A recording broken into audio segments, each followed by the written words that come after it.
જય શ્રી કૃષ્ણ, રાધે રાધે. વૈષ્ણવ, આજે આપણે અખરોટનો માનભોગ સિદ્ધ કરવાનો છે, જેના માટે અહીંયા માપમાં અડધો કપ અહીંયા મેં અખરોટનો ભૂકો લીધો છે. અખરોટ સાદો સિમ્પલ હોય એને શેકવાનું નહીં, એમને કાચે કાચું જઈને પીસી લેવાનું.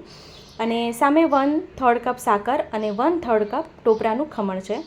પહેલાં આપણે થોડુંક જ ઘીનો ઉપયોગ કરવાનો છે, એકસાથે જ બધા ઘીનો ઉપયોગ નથી કરી દેવાનો. તો પહેલાં અહીંયા 2 ચમચી ઘી પધરાવ્યું છે. ઘી સેજ ગરમ થાય એટલે આપણે જે અખરોટનો પાવડર કર્યો છે, અખરોટનો ભૂકો કરકરો સેજ રાખવાનો, એટલે દરદરો હોય ને એ જ.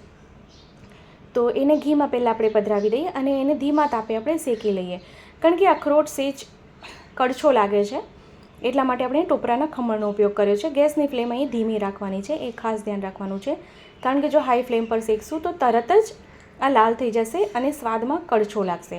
અને સાથે સાથે 3 થી 4 નંગ અખરોટના આખા લઈને એને એકદમ સીધ કરીને નાના નાના ટૂંક કરી લીધા અને એને બી સાથે પધરાવી દેવાના છે, થોડુંક આ ટેક્સચરમાં સારું લાગે.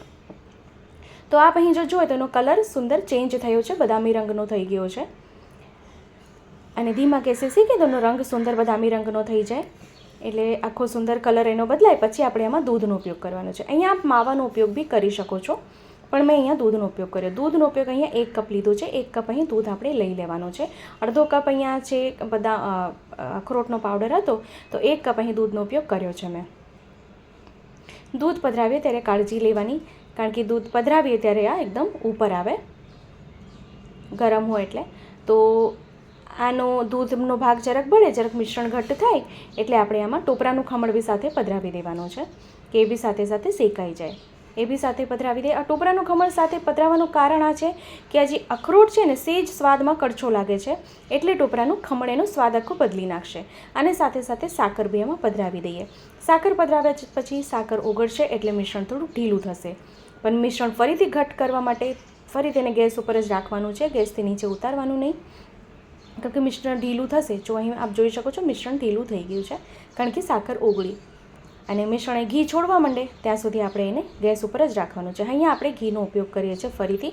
અહીં ફરીથી 2 ચમચી ઘીનો ઉપયોગ કર્યો છે. પહેલાં 2 ચમચીનો કર્યો, ફરીથી 2 ચમચી.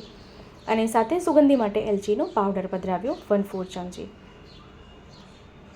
ફરીથી અહીં 2 ચમચી ઘીનો ઉપયોગ કર્યો, એટલે ટોટલ અહીંયા 6 ચમચી ઘીનો ઉપયોગ કર્યો છે.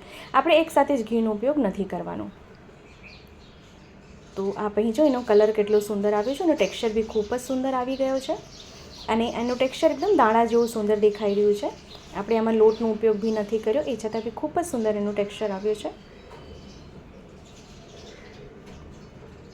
તો જો વિડીયો ગમે તો વિડીયોને લાઈક જરૂરથી કરશો. હવે આપણે ગેસની ફ્લેમ બંધ કરી દઈએ. માનભોગ ઠંડો થાય એટલે પાત્રમાં સાજી લઈએ. તો હવે અહીં કટોરી લીધી છે, કટોરીમાં આપણે માનભોગને સાજી લઈએ. તો વિડીયો ગમે તો લાઈક જરૂરથી કરશો, આપણા ગ્રુપમાં શેર કરશો, જેથી વધુથી વધુ લોકો સુધી વિડીયો પહોંચી શકે અને એને પણ વિડીયો ઉપયોગી થઈ શકે. ચેનલ પર નવા હોય તો ચેનલને સબસ્ક્રાઈબ જરૂરથી કરશો.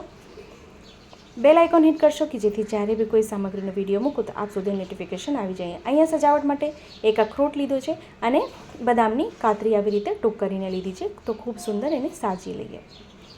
આપ આપણી ઈચ્છા પ્રમાણે કોઈ બી સજાવટ અહીં કરી શકો છો, કોઈ બી સૂકા મેવાની. તો આ બી આ સામગ્રી સિદ્ધ કરો, શ્રી પ્રભુને ધરાવો અને કમેન્ટ બોક્સમાં કમેન્ટ કરીને જણાવો કે વિડીયો આપને કેવો લાગ્યો છે. ફરીથી મળશું નવા વિડીયો સાથે. ત્યાં સુધી આપ સૌને મારા જય શ્રી કૃષ્ણ.